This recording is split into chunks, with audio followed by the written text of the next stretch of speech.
Guess what time it is? Mama's story time. Yay!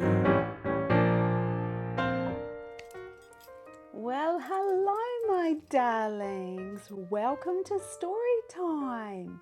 How are you today?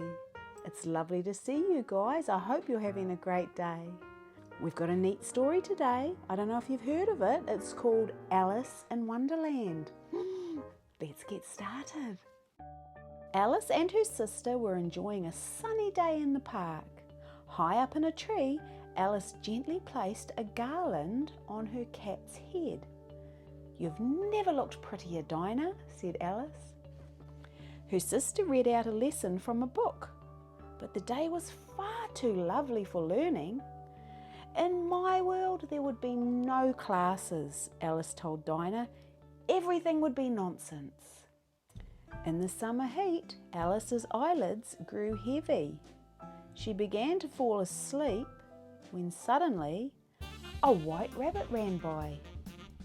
Alice scrambled out of the tree and raced after him. "He must be going somewhere important, like a party," she told Dinah. He was heading towards a rabbit hole. Alice squeezed into the rabbit hole to follow the rabbit, although she knew that curiosity often leads to trouble. Alice disappeared into a dark hole. Oh dear.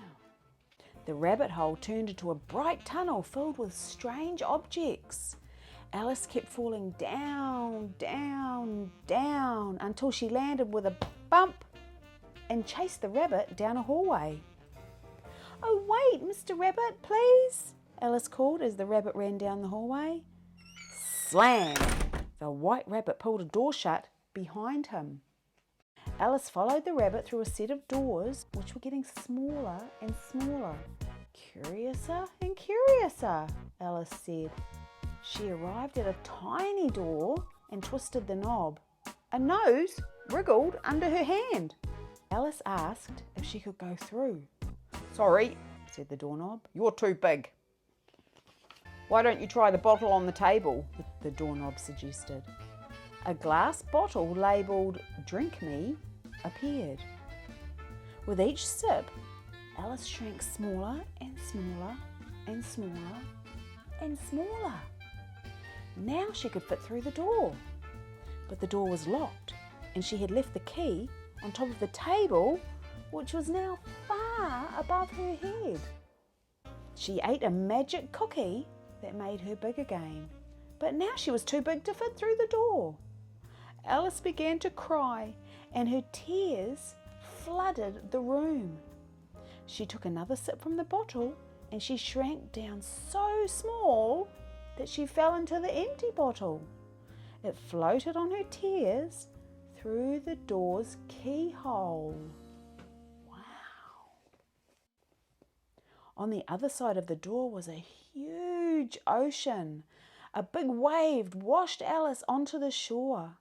There were strange animals everywhere.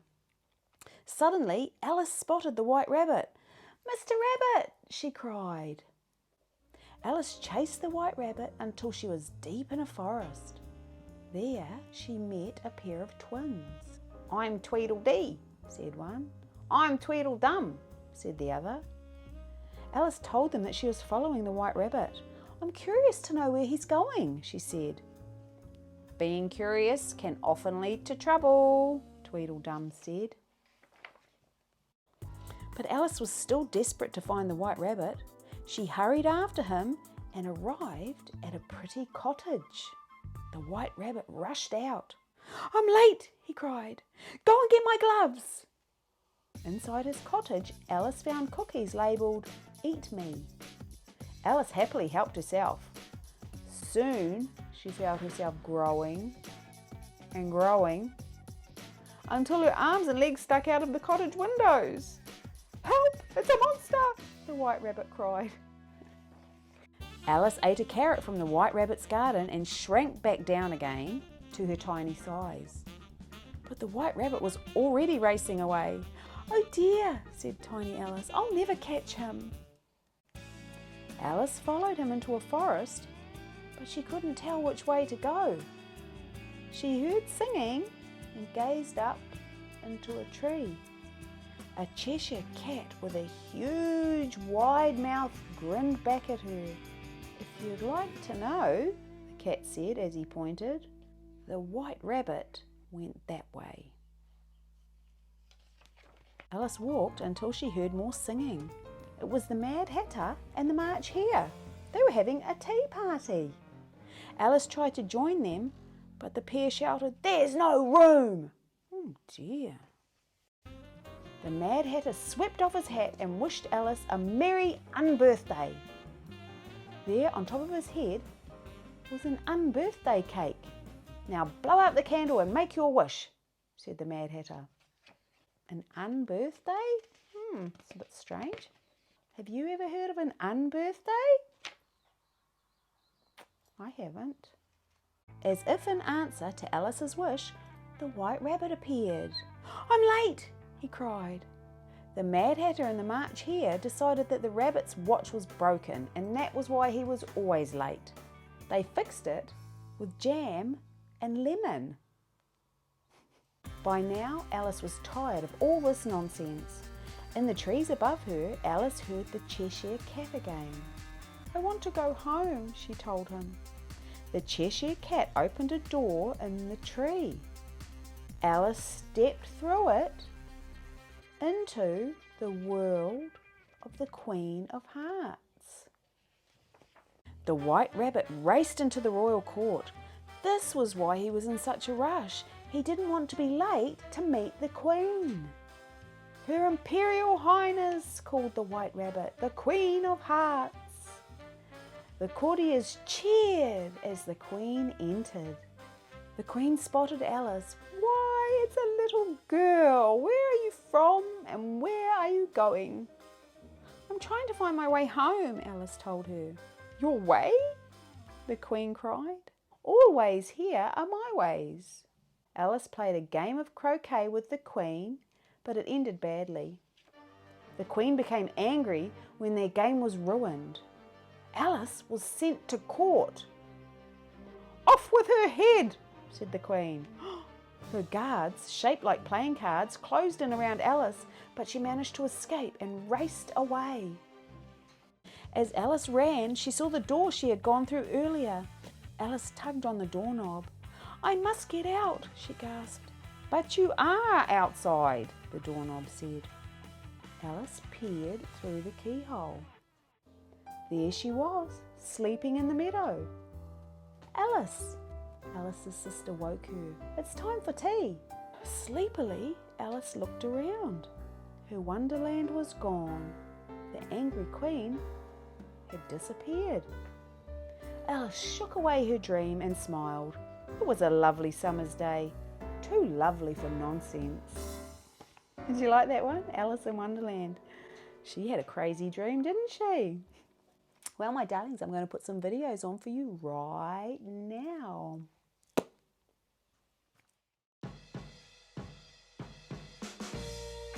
We are going to attempt to make baskets so that when they go on our Easter egg hunt, they can put eggs in there.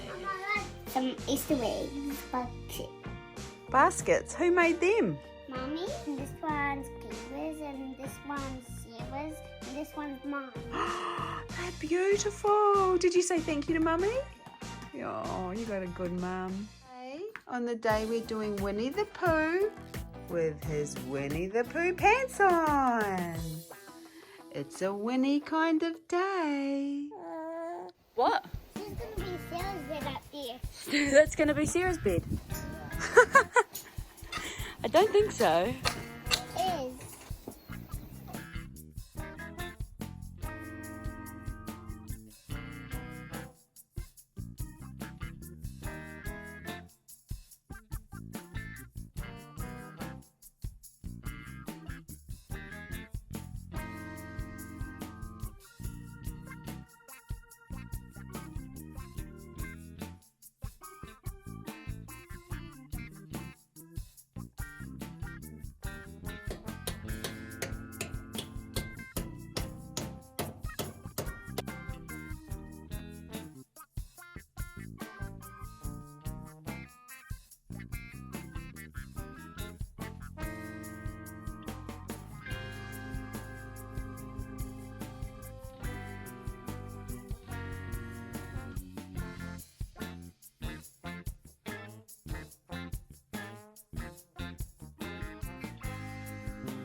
then the farmer was trying to feed the ducks. But what happened next? And then there was some eggs. Like crack, crack, crack, crack. And then some chickens laid eggs, and then the farmer got some eggs. And then there were seeds, and then the seeds feel like the flowers, and then there was the sheep going to the flowers. Good boy, babe. And then the farmer was doing, and then he seen the song. Oh, McDonald's had a farm. E-I-E-I-O. And then that happened. The farmer was feeding the cow some hay. And then there were the pigs. The pigs popped in the muddle putty. And then happened. Oops. What happened? The last pit is gone. No. Just the end. Oh no. Good boy, babe. Thanks. You need the glasses? Nah, not like that. That's it. Is it broken, Mr. E? Mommy, Dad, be kind to each other. And we can have a good day. McDonald's had a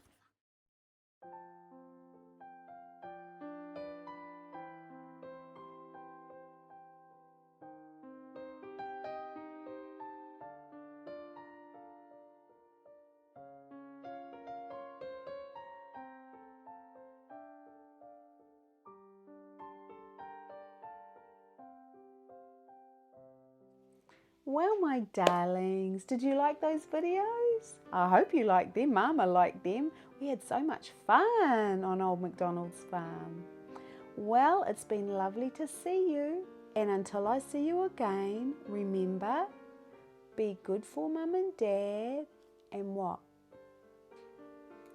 Kind to each other. I love you, my darlings. Mwah.